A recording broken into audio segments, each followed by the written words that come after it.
Good evening. It is my honor and privilege this evening to introduce the president of Word Warriors, Sharon Stadul. I would like to ask Sharon a few interview questions about Toastmasters and her experience. Sharon, thank you very much for your time this evening. The first thing we'd like to know is, what is your Toastmasters experience? How did you get involved? And how has it helped you to become a better speaker? Thank you, Therese. I'm excited to do this interview today. I joined Toastmasters in October of 2014, 6 years ago, because I was terrified of public speaking. When I would go up in front of a room of people, I would be so nervous that my mind would go blank. In 2014, I knew that I wanted to advance in my career as a financial professional, and I would need to go in front of groups of people to deliver 401k presentations. I joined Crossroads Toastmasters. That was my very first club. It was a small club. They were very welcoming and supportive.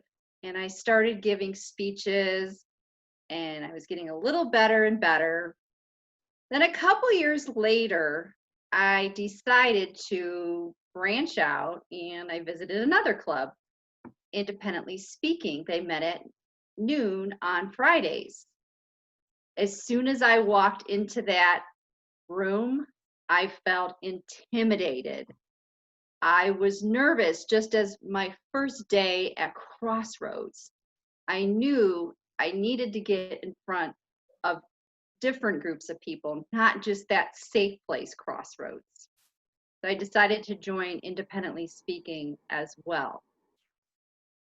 I developed leadership skills in the process and became an area director. So what the area director does is you are responsible to meet with clubs that you are assigned to. I was assigned on the west side, Westlake, Rocky River, Lakewood. I went to Word Warriors and I automatically felt at home at that club. So after my service as the area director, right at the end of my term, I decided to join Word Warriors as well. I also decided to join Fairlawn Toastmasters because I was a club coach and you're helping out a struggling club. I worked as a coach for a year for that club, and unfortunately COVID hit and our club was back at the same place it was when I started. So I stepped down as the club coach and became the club president. And now I'm currently an officer of 4 clubs. And it's really been quite a journey. I'm improving my public speaking and leadership skills every meeting I attend. Thank you. Thank you. Thank you, Sharon. I really appreciate your candid answer. And I am amazed that you are leading 4 clubs. That's so awesome. I wanted to talk to you about the current state of the Toastmasters meetings. Now, we have, I guess, every club is meeting virtually on Zoom. And I enjoy that and appreciate that we have that technology at this time. 10 years ago, we would have had to just not meet. Can you tell us how you see the future of clubs? Do you see that we'll go back to meeting in person when this COVID crisis is over?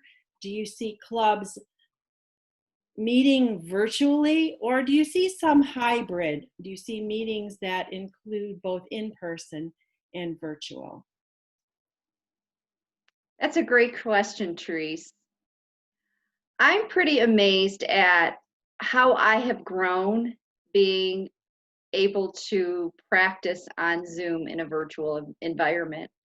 I was very, video shy before, and I never wanted to see myself.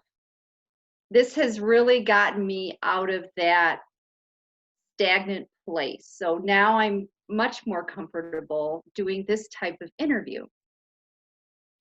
It's also been an opportunity to meet other clubs from other countries, to be involved with other members from faraway places and different cultures. I attended a diversity club that is in the process of chartering, and I was able to meet people from all over the United States and India and some other countries as well. I also attended a humorous club over the weekend, and they had people from Australia, all over the United States, and also all over the world. It's been quite an experience. And I think that there is that hunger with an international organization for us to meet people from other cultures and other countries. As far as online clubs, I think that we are going to be able to expand the online club opportunities. I also feel that it's good to have a hybrid club where you're offering individuals that opportunity to connect virtually while we're in an in-person meeting. The only downside with that is you would have to have the funds in order to have the right equipment. And we'd have to work out those little technical difficulties.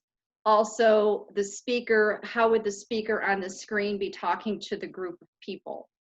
So I think there's just a number of items that would have to be worked out. It is possible. And I do see meetings going in that direction in the future, especially to keep people safe, the elderly and immune compromised members safe. Thank you. Great question. Thank you. And I have one last question, if you have a couple moments. Sure. What advice would you give to somebody who is terrified of public speaking? I don't even want to go there because I'm afraid they'll call on me and ask my name. What would you say to that person? I would say that we will embrace you and support you. We are very understanding of individuals and where they are at. I personally, when I joined, I felt really comfortable. I felt welcome. I felt supported.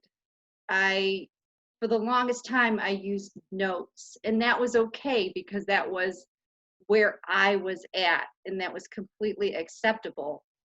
I also loved to sign up for table topics, and table topics is impromptu speaking. So you give a question, and the members or the guests give a response for 1 to 2 minutes.